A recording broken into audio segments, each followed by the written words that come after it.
10 years have passed since 49 people lost their lives on board Flight 5191. The bird symbol has defined Flight 5191. How their families are remembering them. Our whole family is very tight-knit. Tragedy for a Scott County family after a teenager dies at a sleepover. The latest on the investigation. Decades after they served their country, dozens of war veterans from Kentucky are given a free trip to the nation's capital to see the war memorials built for them.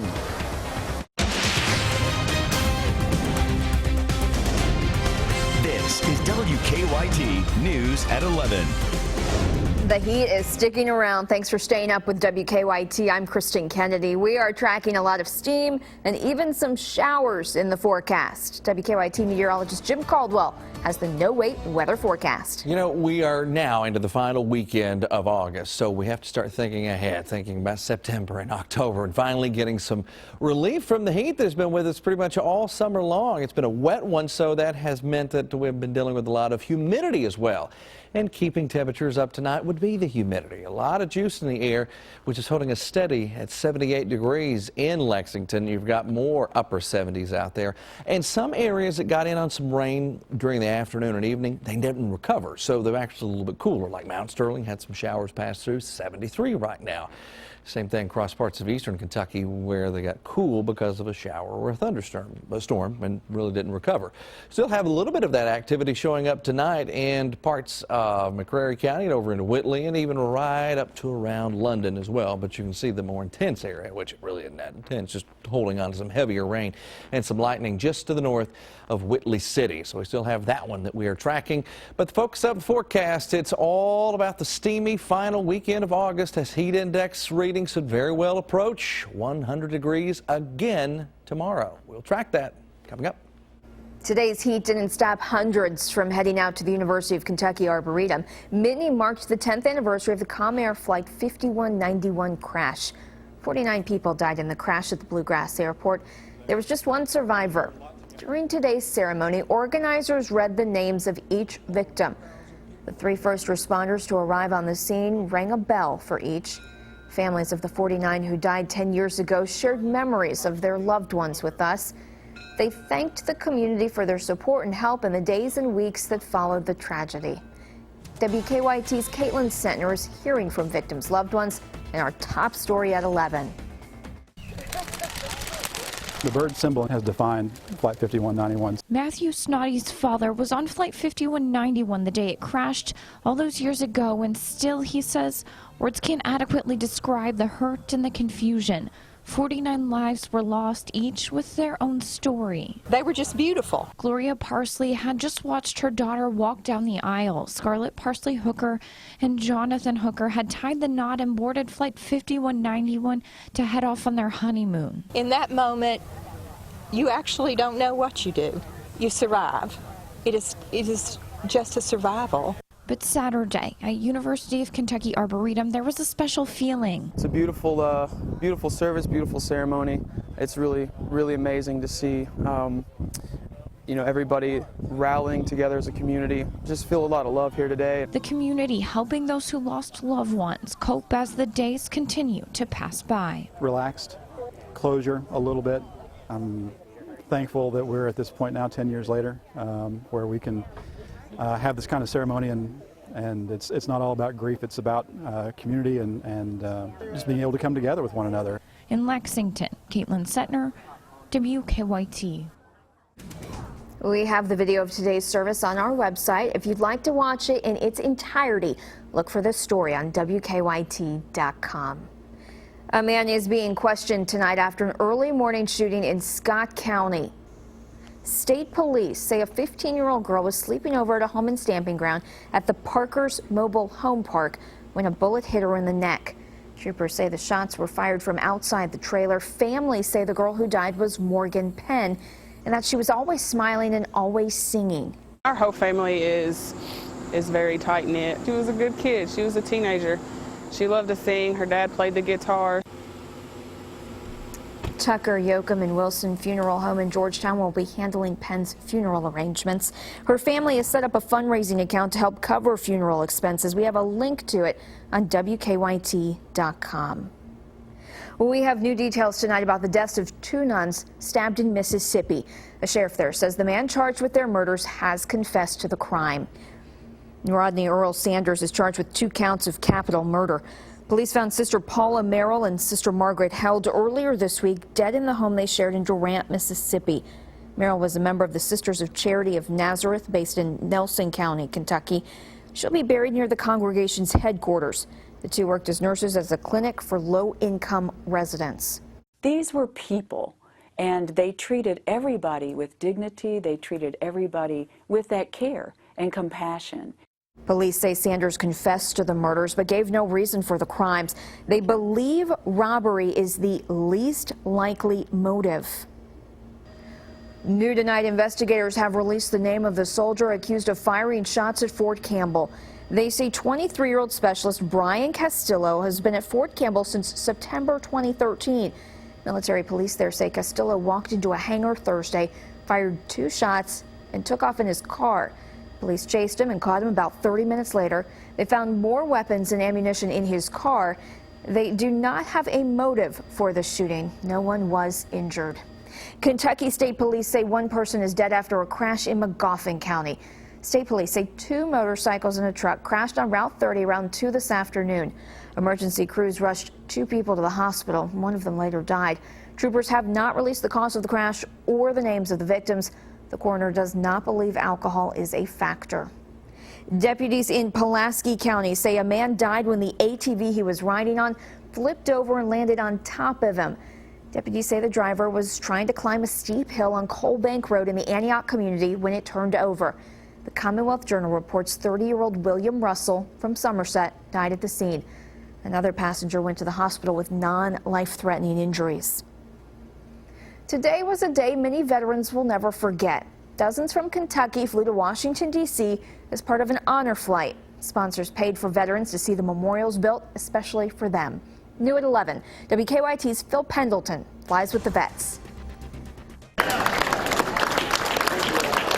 It began before sunup to the applause of family and friends at Bluegrass Airport.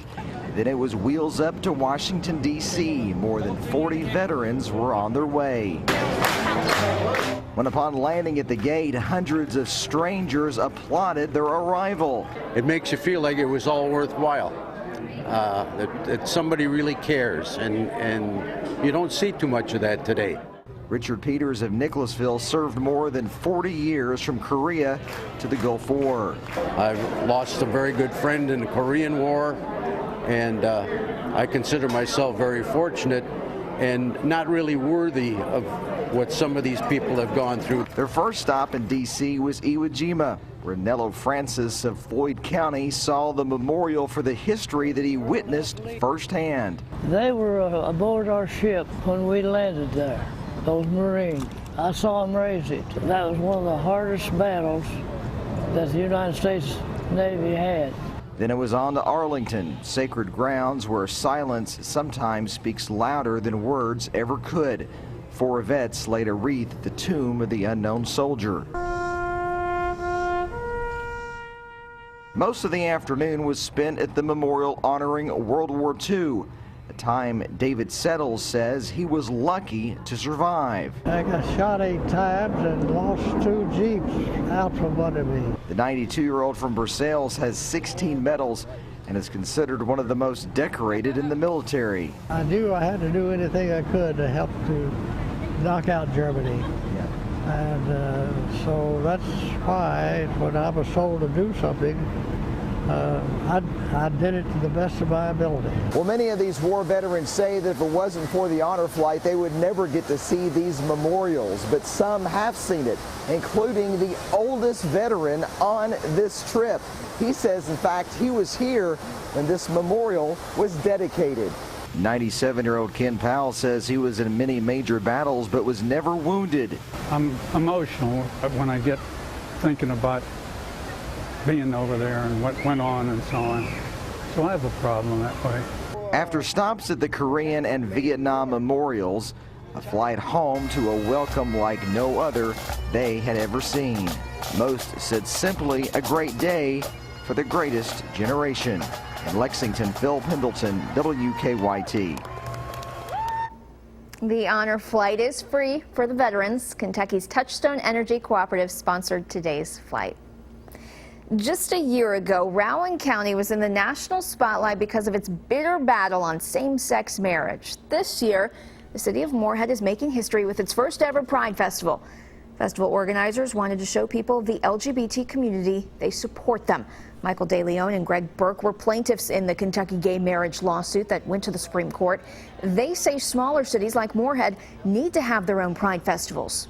We know that there are LGBT people, there are communities that exist in Eastern Kentucky and Western Kentucky, and it's just so important for them to have their own celebrations at home.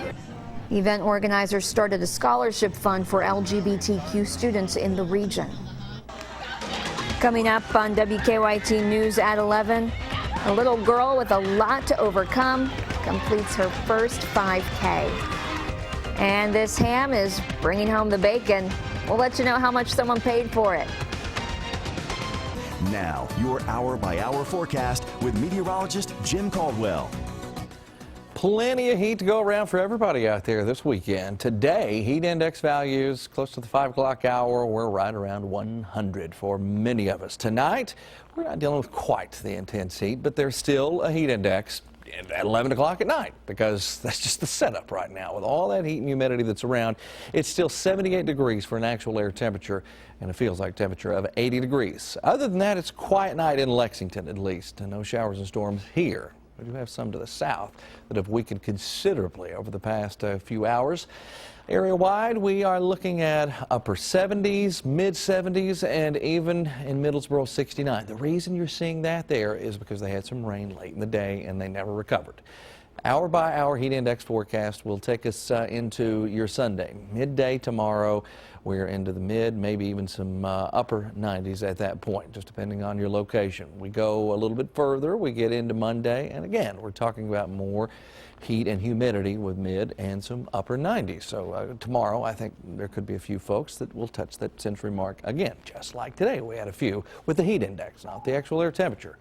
Sunday, Monday, Tuesday with the muggy meter, and you can see that all 3 days coming at us here will keep that oppressive or that truly tropical air mass right over us, making it very uncomfortable to even try to be outside for any extended period of time. Even if the temperatures were down, the humidity is just going to be so high it would just be uncomfortable period. We experienced that 2 weeks ago.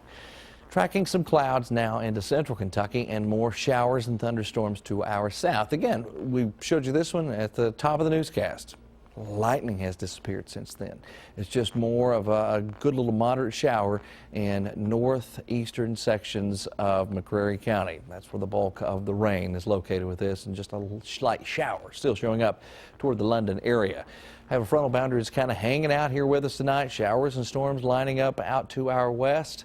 We'll get in on more action, it looks like, as we get into the day tomorrow. We'll go hour by hour and show you how that all kind of plays out. Tomorrow afternoon, scattering of showers and storms. You see the actual air temperatures coming in there in the 90s. 7-day forecast rolls out at you, and as you see it here, storms possible tomorrow. Monday, we're tracking some chances. We dropped the chances a little bit there toward the middle and latter part of the week, but we're also keeping our eyes wide open on the tropics toward the end of the week and into the Labor Day weekend, because that might have an impact on our weather around here. But the immediate impact, Kristen, 90s. No surprise there, heat, right? Yeah. more heat. Yeah. Still to come on WKYT News at 11. A little girl is turning her tragedy into triumph. We'll watch a very brave lady cross a finish line in Scott County. Tuesday night's Mega Millions jackpot is $84 million.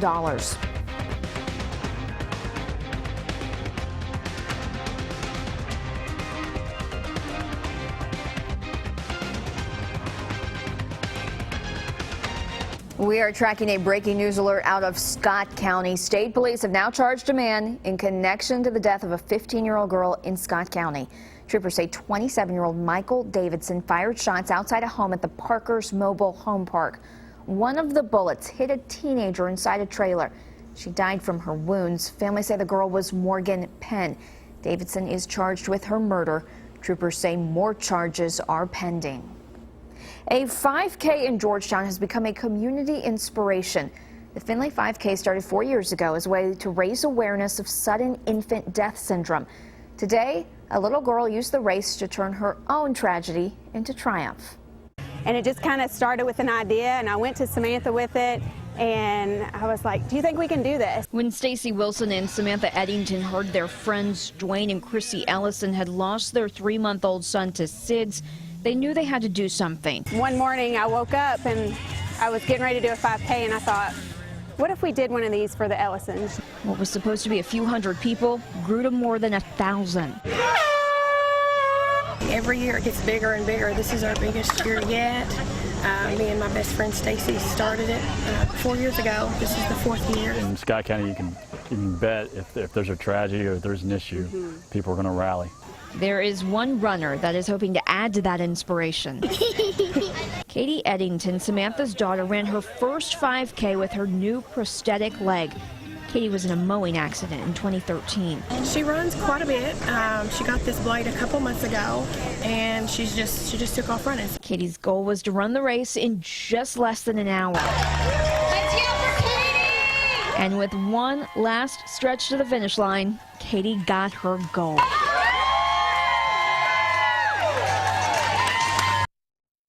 More than 1,300 people raced in this year's Findlay 5K.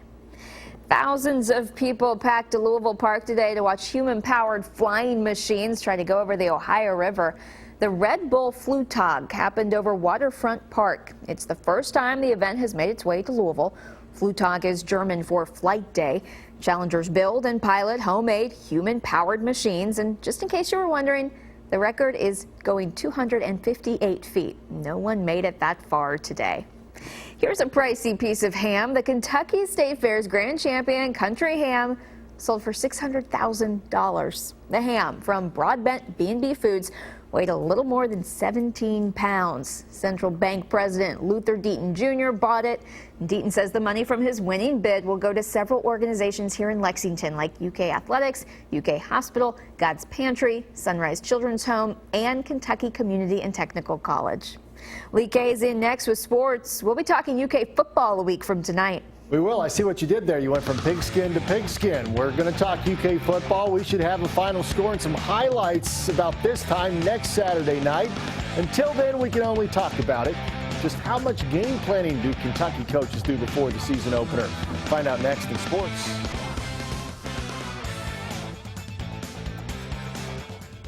The Kentucky football team has begun game planning for their season opener against Southern Miss. Now just 1 week away. Defensively, DJ Elliott will be scheming against former UK offensive coordinator Shannon Dawson. And then on offense, UK's game planning will be split up between co-offensive coordinators Eddie Gran and Darren Henshaw. You know, Coach Gran does a lot of the run game. I'll do a lot of the pass game, but then we'll come together and we'll go over it all together, you know. And then we'll do third downs and red zone, and then we'll turn around and, you know, Eddie and Coach Slarmer will work on the 3rd and 1 in the goal line, and then we'll turn around and work on our shot plays and how can we get the ball down the field. And then we'll come together and do 4th down, and we'll do coming out. We'll do all that together, and then usually we'll have the game plan complete at that point. Telling you what, that is a lot of game planning. The first test of the season against Southern Miss next Saturday night, 7:30 kickoff at Commonwealth Stadium. If you can't be out at the game like myself, you can watch it on TV. It'll be on ESPNU, and of course we'll have the highlights for you right on WKYT after the game. EKU was on the practice field this morning. New head coach Mark Elder has maintained that there is competition at every position. As expected, the quarterback battle between Matty Mock and Benny Coney is heating up, and the Colonels open play at Purdue next Saturday, and right now it's a wait-and-see game as to who gets the start. It's really tough right now. I can't even lie to you. Matty's been doing really good, and then Benny Coney, he's been here, so he's been making a lot happen. I mean, Benny, he's more like, you know what I'm saying? He's going to sit in the pocket, but if he has to make a move, he's going to take off. Just like Matty, when he sits in the pocket, he's going to make something out of nothing. So it's really good to have both of them in there. Matty brings, he's just he can make something out of nothing. Benny, he's been there, done it. You know, he was our quarterback last year, so he knows what the conference, what it takes to win. And I mean, they're both great guys, great competitors, and both great quarterbacks. We likely won't know the Colonels starter until the season opener. It's the Colonels and the Purdue Boilermakers from West Lafayette 1 week from today. It's a noon kickoff on ESPN News. First game of the Rebel Bowl at Boyle County High School tonight. It's Mercer County and Bell County. First quarter, fourth down. Mercer's Gunnar Gillis rolls right, looks, and finds Donald Smith. Nice catch there. 29-yard pitch and catch for the score. 2-point conversion made it 8-0 Titans. Bell answers right back. Nathan Collette bangs it in from over 1 yard out. 6-8 Mercer. Second quarter, it's D. Smith again from a yard out himself, stretches it over the goal line for the score. Mercer gets the win 48-18 in the second game of the Rebel Bowl between Boyle County and Lafayette, getting a late start. Believe this, the game's only in the second quarter, hasn't even reached halftime, and it's almost 11:30. Lafayette has a 13-7 advantage. The 147th running of the Travers Stakes going off tonight at Saratoga, highlighted by Preakness winner Exaggerator and Belmont winner Creator. A field of 13 competing in the $1.25 million Midsummer Derby. We pick it up as they turn for home. Come to the top of the stretch. It is Arrowgate and Mike Smith. Oh, they've opened up a 6-length lead here with 1 furlong to run. They've left the field reeling behind. American Freedom and Gunrunner are fired behind Arrowgate. What a commanding performance. He won the Travers by 12. Oh, what a race he ran today. That is a dominating performance there by Bob Baffert trained Arrowgate in a new Travers record, a new track record time of 1 minute 59.36 seconds. Another Baffert horse, American Freedom, finishing in second, followed by Gunrunner.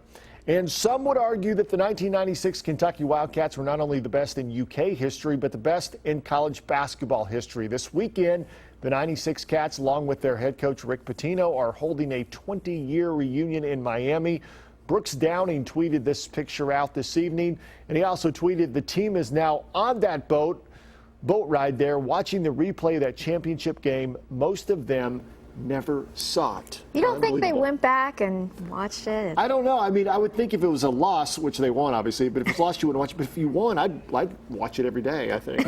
That's just me. We'll be right back with a final look at weather. So how likely are storms tomorrow? We're looking at a pretty good chance, get some scattered stuff going again. And then if you're not in a storm, you're going to be wishing you were in a little bit of rain to cool you off, because it's 91 tomorrow. Heat index maybe up to 100. It's going to be hot. Thanks for joining us. Have a good night.